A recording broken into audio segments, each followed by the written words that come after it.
नमस्कार दोस्तों, स्वागत है आपका अपने चैनल एग्जामिट्यूट में। दोस्तों, हिस्ट्री स्पेशल क्लास 9 में हम आपके लिए कुछ इंपॉर्टेंट क्वेश्चन लेकर आए हैं जो सभी एग्जाम के लिए मोस्ट इंपॉर्टेंट है।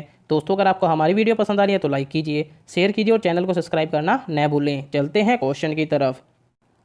क्वेश्चन नंबर 1, निम्न में से कौन सा बौद्ध पवित्र स्थल निरंजना नदी के तट पर स्थित है?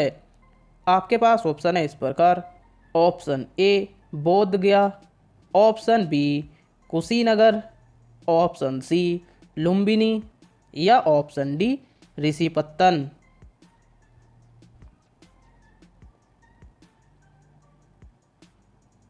इसका सही आंसर है दोस्तों ऑप्शन ए बोध गया। डिटेल में जान लेते हैं दोस्तों इसके बारे में।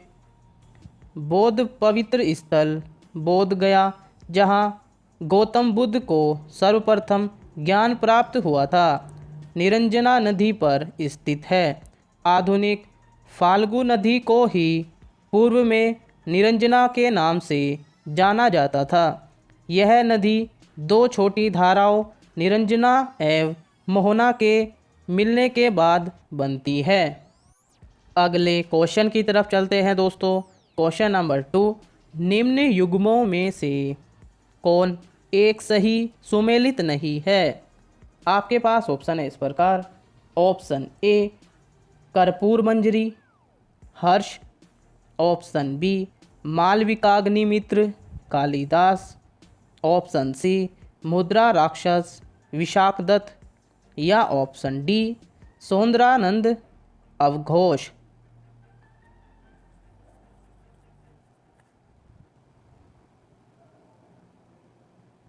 इसका सही आंसर है दोस्तों option A Kapoor Manjari Harsh. Detail में जान लेते हैं दोस्तों इसके बारे में।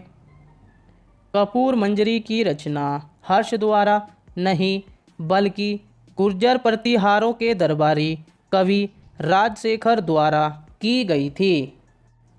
अगले क्वेश्चन की तरफ चलते हैं दोस्तों।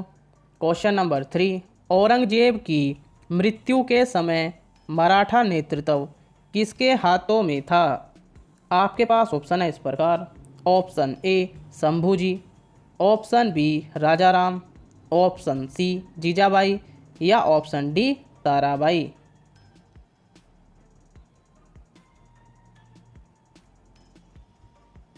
इसका सही आंसर है दोस्तों ऑप्शन डी ताराबाई। डिटेल में जान लेते हैं दोस्तों इसके बारे में।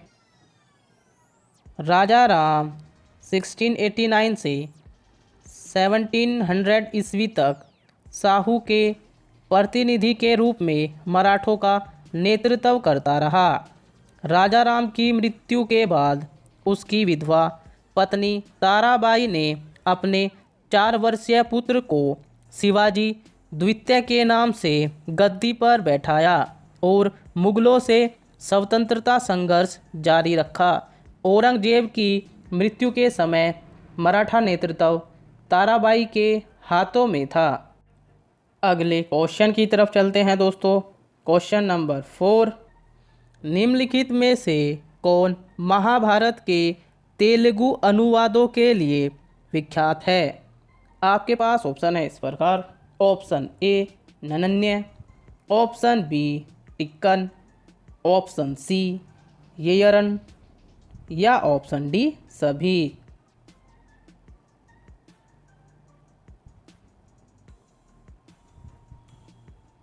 इसका सही आंसर है दोस्तों ऑप्शन डी सभी।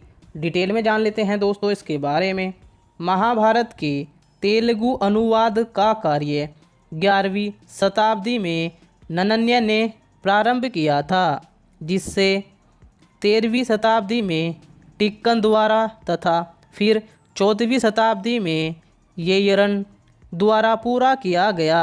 ये तीनों तेलुगु साहित्य के कवित्रय के रूप में विख्यात है। अगले क्वेश्चन की तरफ चलते हैं दोस्तों। क्वेश्चन नंबर 5, अशोक का समकालीन तुर्मे कहाँ का राजा था? आपके पास ऑप्शन है इस प्रकार। ऑप्शन ए मिस्र, option B Corinth, option C Macedonia या ऑप्शन डी सीरिया।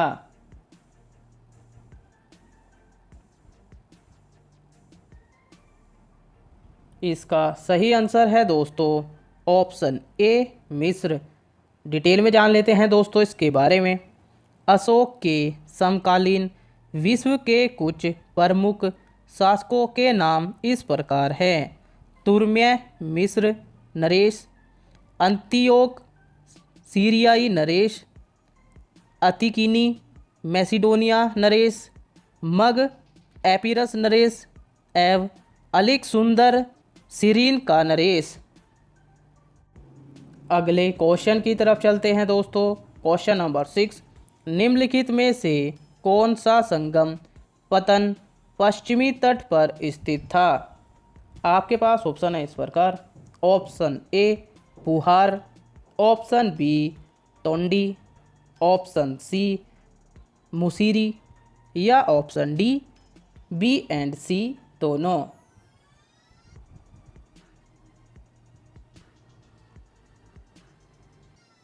इसका सही आंसर है दोस्तों option D B and C दोनों। डिटेल में जान लेते हैं दोस्तों इसके बारे में। एक अज्ञात ग्रीक नाविक द्वारा रचित प्रसिद्ध पुस्तक पेरिप्लस ऑफ द एरिथियन सी में विभिन्न बंदरगाहों की सूची मिलती है।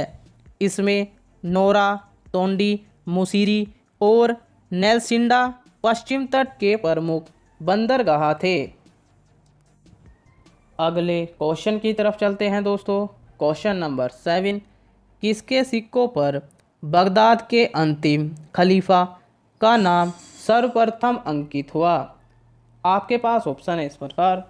Option A Qutubuddin Aibak, option B Iltutmish, option C Alauddin Khilji या ऑप्शन डी अलाउद्दीन मसूद शाह।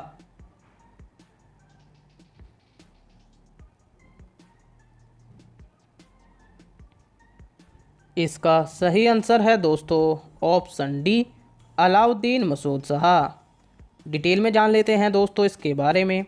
अलाउद्दीन मसूद शाह के सिक्कों पर सर्वप्रथम बगदाद के अंतिम खलीफा का नाम अंकित हुआ था। बगदाद के अंतिम खलीफा अल मुस्तसीम थे। यह 1242 से 1258 ईस्वी तक खलीफा रहे। इल्तुतमिश के सिक्कों पर खलीफा अल मुस्तनसीर का नाम उल्लिखित था, जो 1226 से 1242 ईस्वी तक खलीफा रहे। अगले क्वेश्चन की तरफ चलते हैं दोस्तों। क्वेश्चन नंबर 8, वह प्रसिद्ध जैन आचार्य कौन थे जिनको अकबर ने बहुत सम्मानित किया था। आपके पास ऑप्शन है इस प्रकार। Option A Chandra Prabhu Suri, option B Harivijay Suri, option C Pushpadatta या ऑप्शन डी यशोधर।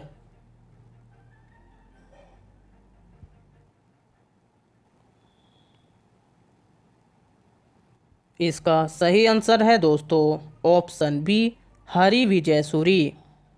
डिटेल में जान लेते हैं दोस्तों इसके बारे में।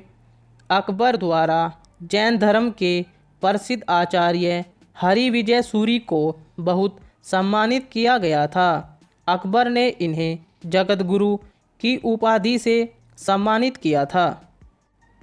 अगले क्वेश्चन की तरफ चलते हैं दोस्तों। क्वेश्चन नंबर 9, निम्नलिखित में से कौन जहांगीर के काल के प्रसिद्ध चित्रकार थे। आपके पास ऑप्शन है इस प्रकार। Option A Aqa Riza, option B Abul Hasan, option C Bishandas या ऑप्शन डी सभी।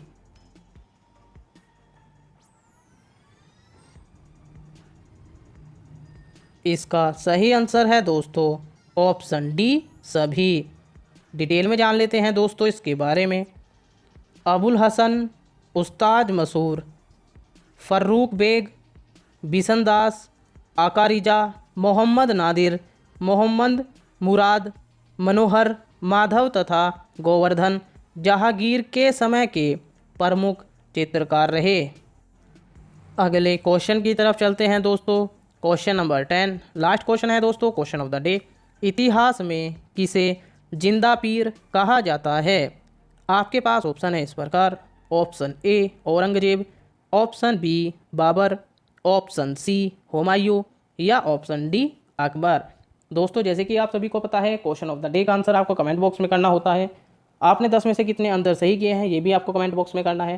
दोस्तों अगर आपको हमारी वीडियो पसंद आ रही है तो लाइक कीजिए, शेयर कीजिए और चैनल को सब्सक्राइब करना न भूलें। बने रहिए हमारे चैनल के साथ। जय हिंद, जय भारत, धन्यवाद।